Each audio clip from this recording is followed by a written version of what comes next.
Hello student, it's your bio classes and today we will discuss about the second part of the animal tissue in which we will be discussing connective tissue. Previously we already discussed about the epithelial, so let's start the topic. See, connective tissue as the name says connection, that means वो connect करता है एक cell को दूसरे cell से, चाहे वो दूर दूर के प्लेसेस में भी हो, बट वो वन बाय वन एक दूसरे से कैसे भी कनेक्ट करेंगे.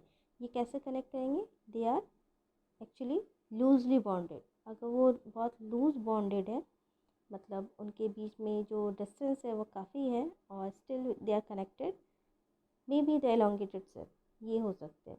तो उनमें लूजली बॉन्डेड होने के साथ वो इंट्रासेलुलर मैट्रिक्स को कंटेन करेंगे. Matrix that is the globular form of the food components. और ये जो मैट्रिक्स होंगे ये बहुत सारे फॉर्म्स में हो सकते हैं. अगर उनके पार्टिकल्स काफ़ी ज़्यादा प्रेजेंट है तो ऑब्वियसली वो डेंस होंगे. एक जगह कॉम्पैक्ट वे में है तो उसे डेंस कहेंगे, एंड अगर हार्ड होंगे तो उसे रिजिड कहेंगे. अगर लिक्विड फॉर्म में देन फ्लूइड. अगर वो जेली फॉर्म में है, जेल लाइक, तो जेली लाइक उसके मैट्रिक्स प्रेजेंट हो सकते हैं. ओके, और on the basis of their function ये कनेक्टिव टिश्यू को further on the basis of their matrix divide किया गया है, फर्दर डिवीज़न किए गए हैं उसके. So there is a division of the connective tissue. There is a three part of the connective tissue. First one is the connective tissue proper, second is skeletal tissue and vascular tissue. Connective tissue proper को 4 parts में divide किया. 4 सब parts है उसके: areolar, adipose, tendon and ligament. See, tendon and ligament, ये word आपको कहीं other books में white fibrous tissue, yellow fibre tissue इस टाइप से भी मिलेगा. यहाँ पे डायरेक्टली मेंशन किया गया है, इसीलिए कंफ्यूज नहीं होना. ठीक है. Skeletal tissue as a name skeletal. Skeleton बिना बोन्स के तो बन ही नहीं सकता है, तो बोन्स प्रेजेंट होंगे साथ में तो कार्टिलेज होंगे ही. ओके. वस्कुलर टिश्यू, जैसे वस्कुलर बंडल आपने प्लांट्स में पढ़ा था, जाइलम एंड फ्लोएम, वैसे ही वस्कुलर टिश्यू एनिमल्स में भी प्रेजेंट है. वो है blood and lymph. One by one भी हम इसे डिस्कस करने वाले हैं. So let's start. See, first division, connective tissue proper. Proper name सिर्फ लगाए गए हैं. प्रॉपर इन सेंस कि प्रॉपरली ये एक्चुअली में कनेक्ट कर रहा है. ठीक है. मस्कुलर वेज में कहें या फिर डेंस रिजिड जो मैट्रिक्स के टाइप बताए गए उस वेज में कहें, तो ये एक्चुअली में कनेक्ट कर रहा है बॉडी के पार्ट्स को. फर्स्ट वन है इज एरियोलर टिश्यू. ठीक है. इसमें फर्स्ट पॉइंट है, this tissue act as a filter in between the space present inside the organ of the body. That means first आप एक चीज़ ध्यान रख लो, एरियोलर ये नेम एयर से डिनोट हो रहा है. याद करने का तरीका बता रही हूँ, आप इस चीज़ को समझ सकोगे. ओके. कि अगर सेल्स के बीच में या टिश्यूज़ के बीच में गैप है, एक्चुअली टिश्यूज़ के बीच में. ओके. टिश्यूज़ से ऑर्गन बन रहे हैं, मान लो ये फर्स्ट ऑर्गन है, ये सेकेंड ऑर्गन है, ये थर्ड ऑर्गन है, तो इसके बीच का जो स्पेस है, ये जो स्पेस है, ये स्पेस एक्चुअली एरियोलर टिश्यू से बॉन्डेड रहता है. मतलब यहाँ पे एरियोलर टिश्यू प्रेजेंट रहते हैं. ठीक है. तो उससे क्या होगा, ये जो ऑर्गन थे ये एक दूसरे से कनेक्ट हो रहे हैं और पार्ट वाइज डिवाइड भी हो रहे हैं. इनसाइडली वो डिवाइडेड है, बट एक्सटर्नल वे में वो सॉरी कहीं ना कहीं डिवाइडेड नहीं होते हैं. एक्सटर्नल वे में वो कनेक्टेड रहेंगे. एयर इन सेंस कि इस ऑर्गन के बीच में खाली जगह है, जहाँ कुछ नहीं होता, जहाँ पे कुछ भी प्रेजेंट नहीं, दैट मीन्स एयर प्रेजेंट है, उस प्लेस में इस टाइप के टिश्यूज़ प्रेजेंट होते हैं. ठीक है. ये मेनली रिपेयरमेंट करता है, रिपेयरिंग सिस्टम में हेल्प करेगा बॉडी के, और ये स्किन और बोन मैरो में मिलता है. ठीक है. एरियोलर टिश्यू मेनली स्किन के पार्ट्स में मिलेंगे, एंड बोन मैरो बोन्स के इनसाइड और हॉलो पार्ट होता है, उसे बोन मैरो कहते हैं. ये बहुत ज़रूरी है क्योंकि यहाँ से WBC का प्रोडक्शन होता है, इसलिए ये एरियोलर टिश्यू है. And the adipose tissue, adipose word fat से रिलेटेड है. ठीक है. ये एडिपोज वर्ड जो है ना फैट से रिलेटेड होता है. तो फैट स्टोर्ड टिश्यू बॉडी में जो भी है, मतलब जहाँ पे फैट का स्टोरेज हो सके, मान लो बहुत ज़्यादा फूडिंग गेन कर लिया गया है, कार्बोहाइड्रेट प्रोटीन फैट्स जितने भी हैं एनर्जी सब्सटेंसेस हैं हम गेन करते हैं, तो कार्बोहाइड्रेट प्रोटीन तो जल्दी हम ब्रेक डाउन करके उससे एनर्जी ले सकते हैं, बट फैट क्या है, कॉम्प्लेक्स फूड कंपोनेंट है, तो उसके ब्रेक डाउन में थोड़ा ज़्यादा टाइम लगता है, और टाइम लगने की वजह से उसे बाद में यूटिलाइज़ करते हैं और वो बच जाता है, एक्स्ट्रा हो जाता है, तो वो बॉडी में कहीं ना कहीं स्टोर्ड होता है। ये जो स्टोरेज पोर्शन है, इसे हम एडिपोसाइट कहते हैं। वो सेल को जो ये फैट को स्टोर करेगा, हम उसे एडिपोसाइट कहेंगे। और यही एडिपोसाइट टिश्यू जो है या सेल हैं, ये हमें एनर्जी बाद में प्रोवाइड करते हैं जब हमें ज़रूरत पड़ती है इसकी। मैं अभी डायग्राम में आपको दिखाऊंगी। They are found below the skin, ये स्किन के नीचे रहते हैं, एंड बिटवीन द ऑर्गन, दो ऑर्गन के बीच में, जैसे कहा गया एरियोलन में कि गैप है, तो एरियोल टिश्यू वहाँ पे होंगे प्रेजेंट, और एडिपोज टिश्यू पे वहीं प्रेजेंट होंगे। ठीक है, गैप्स होंगे तो उसके आसपास में ये एडिपोसाइट्स जो सेल है वो प्रेजेंट रहेंगे। और ये एक्चुअली उन्हें मतलब एक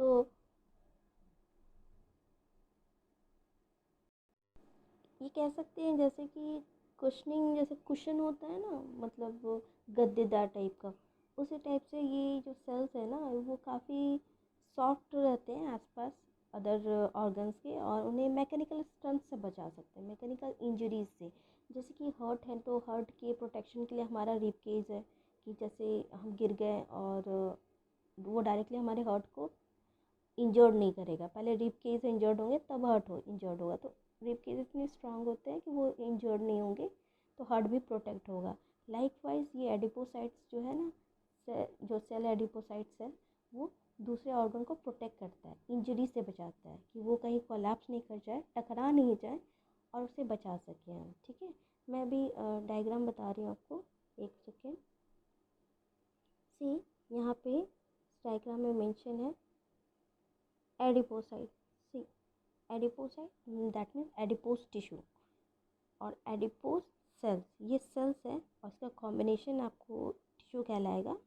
तो ये एडिपोसाइट जो सेल्स हैं वो ऑर्गन के बीच में प्रेजेंट रहते हैं, और ये मतलब मैकेनिकल स्ट्रेंथ देंगे, जैसे कुशन होता है वो सॉफ्ट सॉफ्ट टाइप का, और एक दूसरे को दूसरे ऑर्गन से ये सेपरेट कर रहे हैं, तो कोलैप्स भी करने से रोकते हैं।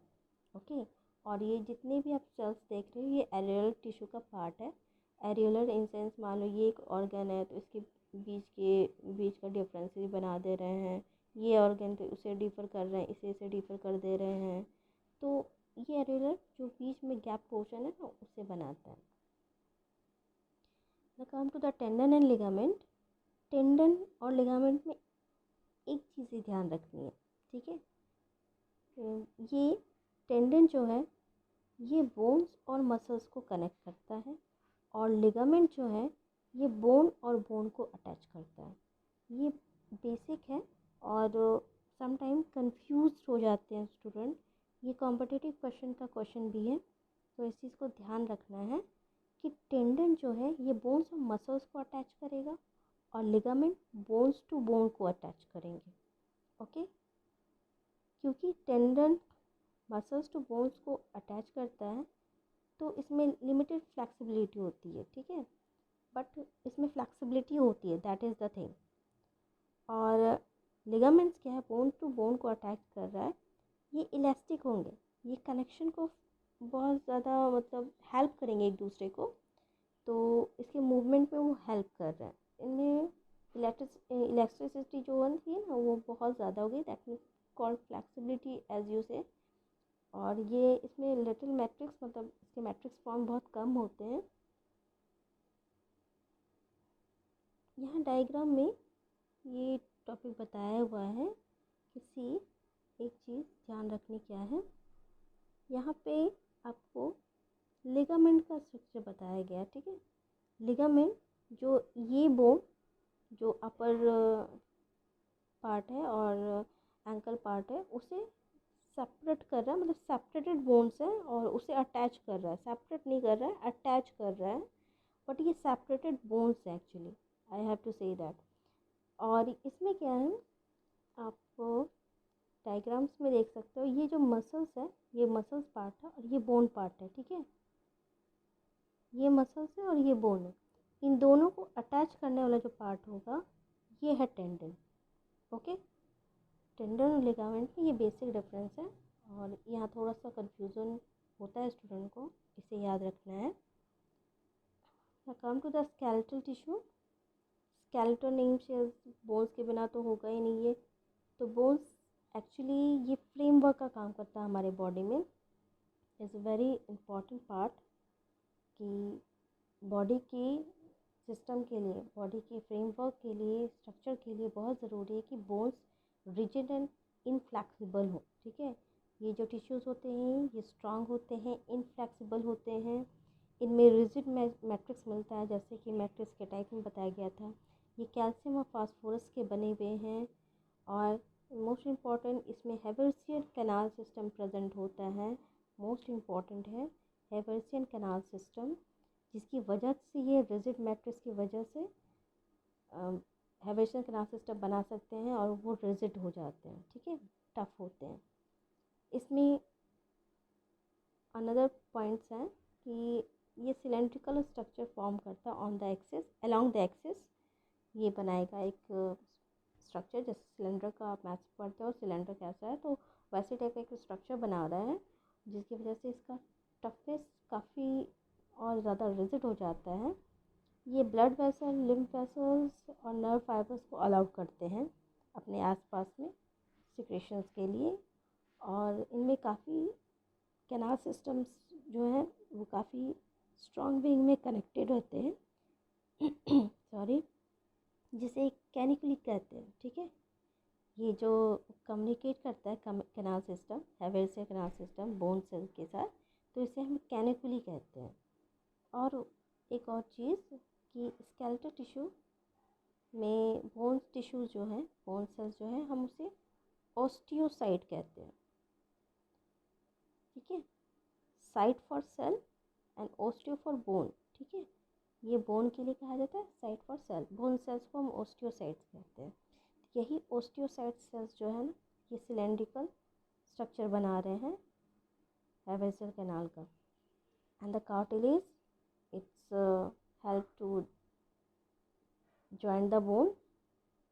कार्टिलेज एक्चुअली बहुत ज़्यादा फ्लेक्सिबल होते हैं। ये हमारे नोज टिप में पिना पोर्शन, ट्रैकियल पोर्शन और लैरिंक्स के पास पाए जाते हैं। पिना पोर्शन दैट मीन्स ईयर का जो एक्सटर्नल पार्ट है ना, जो बेंड हो सकता है, दैट इज़ कॉल्ड पिना। ओके, वहाँ पे वो प्रेजेंट है, और इसके मैट्रिक्स प्रोटीन और शुगर के बने हुए होते हैं, और इसमें फ्लेक्सिबिलिटी बहुत होती है। बोन्स हार्ड होते हैं, रिजिड होते हैं, वो फ्लेक्सिबल बिल्कुल नहीं होते, और कार्टिलेज जो है वो काफ़ी फ्लेक्सिबल होते हैं। ये पॉइंट्स यहाँ पे डिनोटेड है। सी द डायग्राम, ये बोन्स का डायग्राम है एंड ये कार्टिलेज का। सी बोन सिस्टम में हेबर्सियन कैनाल सिस्टम कैसा है। ये जो सिलेंड्रिकल स्ट्रक्चर देख, बीच में जो गैप है, ये सारे जितने आप स्ट्रक्चर देख रहे हैं, एक स्ट्रक्चर दैट इज़ ऑस्टियोसाइट। ठीक है, बोन सेल का एक पार्ट है, और इसके जो थ्रेड लाइक स्ट्रक्चर्स निकले हुए हैं ना, ये एक दूसरे से ऐसे इंटेंगल रहते हैं कि इस इंटेंगल वे में रहने की वजह से ये हार्ड स्ट्रक्चर बनाते हैं। Wait, I am just want to say something, कि जैसे मान लो ये स्ट्रक्चर है, एक सेकेंड, ये एक स्ट्रक्चर है। ठीक है, इसमें बहुत सारे स्ट्रक्चर ऐसे निकले हुए हैं। यहाँ पे भी ये एक ऑस्टियोसाइट है जो बनाया भी मैंने, और ये दूसरा ऑस्टियोसाइट है। ठीक है, ये ऑस्टियोसाइट दूसरे ऑस्टियोसाइट के साथ कैसे कनेक्ट होता है, मतलब एक के बीच के पार्ट में ये अपने आप को एडजस्ट कर लेता है। इसका जो गैप है देखो, इसमें ये इन करता है, इस गैप में इन करके इस टाइप के स्ट्रक्चर बनाएगा। अगर ये सारे जो सेल्स अपने थ्रेड लाइक स्ट्रक्चर्स को एक दूसरे के साथ इंटेंगल कर देंगे, तो ऑब्वियस है ये काफ़ी हार्ड हो जाएंगे, टफ स्ट्रक्चर बनाएंगे, और इसी टफ स्ट्रक्चर की वजह से बोन्स रिजिड होते हैं, हार्ड होते हैं, और ये कैनाल सिस्टम इसे रिजिड बनाने में हेल्प करता है। And see in the cartilage, ये कार्टिलेज दोनों बोन्स के बीच में कैसे प्रेजेंट है। एक अपर बोन है और एक लोअर बोन है, इसके बीच में एक कार्टिलेज प्रेजेंट है। जनरली हमारा जो नी है, नी के पास आप जस्ट टच करके कभी देखना, सर्कुलर एक स्ट्रक्चर प्रेजेंट है, और इस सर्कुलर स्ट्रक्चर की वजह से लेग्स मूव कर सकता है, मूवमेंट होती है। और वो 2 बोन्स को अटैच कर रहा है, लेग्स के 2 बोन्स को अटैच कर रहा है। और ये जो सर्कुलर स्ट्रक्चर है ये इसके ऊपर स्लाइड करते हैं, एक तरह से कह सकते हैं स्लाइड करते हैं। स्लाइडिंग की वजह से हमारा लेग्स मूव करता है। और ये स्लाइडिंग तभी हो सकता है जब यहाँ पे लिगामेंट्स कार्टिलेज प्रेजेंट होंगे, ऑल्सो कॉल्ड लिगामेंट, कहीं गलत नहीं है इसमें कि लिगामेंट्स भी हो सकते हैं, क्योंकि लिगामेंट्स बोन्स टू बोन को अटैच करता है, साइनोवियल फ्लूइड प्रेजेंट होते हैं, दैट्स वाई। तो कार्टिलेज वहाँ पे प्रेजेंट होना ज़रूरी है, क्योंकि वहाँ पे फ्लेक्सिबिलिटी होनी ज़रूरी है, ठीक है। तो ये लिगामेंट्स और कार्टिलेज यहाँ पे हेल्प करेंगे। See in the vascular tissue blood and lymph, आप इसके बारे में बहुत कुछ जानते हो, मैं फिर भी जस्ट इंट्रोड्यूस कर दूँ। ब्लड रेड कलर का होता है, ये बहुत सारे मैट्रिक्स फॉर्म या ग्लोबुलर फॉर्म्स को कंटेन करता है, साथ में प्लाज्मा, ब्लड सेल्स, ये सब कंटेन करता है। ब्लड मेनली रेड कलर के क्यों होते हैं? Due to the presence of pigment hemoglobin, CHAE, hemoglobin, okay, not that, haemoglobin में प्रेजेंट होते हैं, इसलिए वो रेड कलर का होता है। और ये हीमोग्लोबिन ऑक्सीजन मॉलिक्यूल्स को कैरी करते हैं। ये transportation of gases, food materials इससे ट्रांसपोर्ट करता है। इसमें फ्लूइड मैट्रिक्स जो प्रेजेंट होते हैं उसे हम प्लाज्मा कहते हैं, जो ब्लड का 80% वॉल्यूम बनाता है। और ब्लड में ब्लड सेल्स प्रेजेंट होते हैं, RBC, WBC and platelets. RBC क्या करता है? ऑक्सीजन को कैरी करता है। डब्ल्यूबीसी इम्यूनिटी लेवल को बढ़ाता है, फाइट करता है डिजीज़ के अगेंस्ट। ब्लड प्लेटलेट्स क्या करते हैं? ब्लड की क्लॉटिंग में हेल्प करते हैं। यहाँ पे सारे पॉइंट्स बताए गए हैं, see in the points. And the lymph is a colourless fluid, इसका कोई कलर नहीं होता है, और कहीं कहीं बुक्स में पेल येलो कलर डिनोट किया गया है, सो कंफ्यूज नहीं होना थोड़ा बहुत। इसका कलर येलोइश हो सकता है इन दैट कंडीशन, बट इसे कलरलेस ही कहा जाता है, क्योंकि स्ट्रॉ का कलर आप देखोगे, स्ट्रॉ का जो पानी निकला रहता है ना, वो येलोइश का, पेल येलो कलर का, वो वाइट भी दिखता है, येलो भी दिखता है somewhere due to the reflection, इसलिए यहाँ ऐसा कहा जाता है कि वो कलरलेस भी है, और मे बी वाइट और may be pail colour. Lymph जो है ये कलरलेस फ्लूइड है, जो ब्लड सेल के साथ ये कैरी होते हैं, और ये लिम्फेटिक वेसल्स, लिम्फ वेसल्स के साथ कैरी होता है। मेनली ये लिम्फोसाइट बनाता है, ठीक है। जैसे डब्ल्यूबीसी का ये टाइप है लिम्फोसाइट, जो लिम्फ नोड में बनता है। जैसे टॉन्सिल हमारे गले में है ना, वैसे ही लिम्फ नोड्स होते हैं, वहाँ से वो बनता है और बॉडी में सर्कुलेट होता है। ये ज़रूरी है क्योंकि डिजीज़ के अगेंस्ट फाइट करना है। तो लिम्फ जो येलोइश कलर या पेल येलो कलर या वाइट या कलरलेस, जो भी आपके बुक्स में दिया है, you have to write down colourless always, हमेशा यही लिखना। और कलरलेस होता है, और ये डब्ल्यूबीसी के साथ ही कंटेन करता है। लिम्फ नोड में डब्ल्यूबीसी को फॉर्म करता है लिम्फोसाइट के फॉर्म में, एंड लिम्फ वेसल्स इसे कैरी करते हैं बॉडी में, और ब्लड के साथ ये फ्लो करना स्टार्ट कर देगा और डिजीज़ के अगेंस्ट फाइट करेगा, ओके। सो यहाँ पे आपको टाइप्स ऑफ ब्लड सेल्स बताए गए हैं, एंड लिम्फ के बारे में भी बताया गया है। सी ब्लड सेल्स में 3 टाइप के ब्लड सेल्स कौन से हैं? RBC, WBC and platelets. RBC red blood corpuscle, erythrocyte जिसे कहा जाता है। WBC that is leukocyte, platelets thrombocyte. ये red colour, white colour and no colour, ठीक है। ये क्या करेगा? ऑक्सीजन कैरी करेगा, ये fight against the disease, and ये ब्लड क्लॉटिंग में हेल्प करेगा। See in the second diagram, that is lymph. ये जो येलो कलर का आप पार्ट देख रहे हो, ये लिम्फ वेसल्स है, ठीक है। और लिम्फ वेसल्स में आप देखो, आपको ऐसा सा स्ट्रक्चर दिखेगा। ये जो सोलो पार्ट्स हैं इसे हम लिम्फ नोड कहते हैं। इसी लिम्फ नोड में डब्ल्यूबीसी का फॉर्मेशन होता है। और yellow colour, light green colour का जो पार्ट दिख रहा है आपको, येलो नहीं, लाइट ग्रीन कलर पार्ट, वो लिम्फ को कैरी करता है। अब ग्रीन कलर का है, दैट नॉट मीन कि आप ये समझना कि वो लिम्फ जो हैं वो येलो कलर के हो सकते हैं या ग्रीन कलर के हो सकते हैं, नहीं, ये डिनोट करने के लिए बताया गया है कि लिम्फ वेसल्स है, अलग कलर यूज़ किया गया है जस्ट बिकॉज कि लिम्फोसाइट फॉर्मेशन हो रहा है, तो उसे अलग कलर से डिनोट किया गया है, दैट्स इट। आप इसमें कंफ्यूज नहीं होना इसमें बिल्कुल। सो आज के लिए इतना ही। फिर नेक्स्ट टाइम में हम लोग मस्कुलर टिश्यू डिस्कस करेंगे। तो note it down and do your study. Thank you.